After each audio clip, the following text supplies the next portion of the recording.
Here's the first of two poems posted on October the 9th, 2023, number 4099. It's called Men Are From Mars.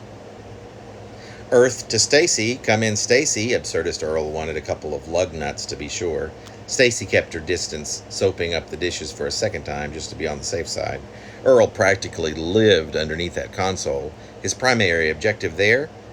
Calling out to life on potential proxy planets. As if, thought Stacy, as Earl skipped around in a bit of a herky-jerky manner in what used to be the living room. No living here, thought Stacy, for a couple of spare lug nuts. Little did Stacy know he'd finally gotten through to someone, to something, and spent the rest of the afternoon trying to ascertain whether they were friend or foe. Earl always assumed friend, figuring that if there were foes, the entire population of the planet, if not already decimated, would know very well about their existence by now. Stacy, safer than ever, seeing Earl in more of a tizzy than she had grown accustomed to for the past decade or so. God, and I could have married Spencer Talbot, she could not help but think, as she often did of late. Went about scrubbing and then rinsing the dishes for a third round just to remain in her own little world.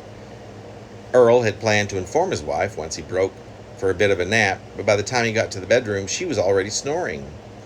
That had been shortly after midnight. Before it was 1 o'clock in the morning, Earl would have the misfortune of clearly knowing which side of the fence these beings from outer space belonged.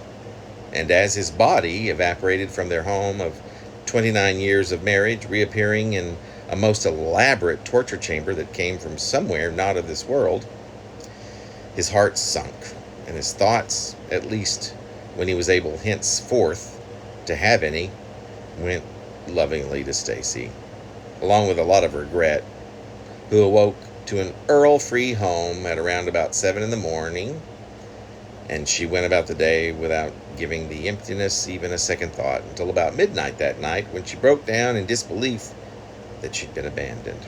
Or rather than disbelief, she finally believed, knowing that Earl was gone from this godforsaken planet for good.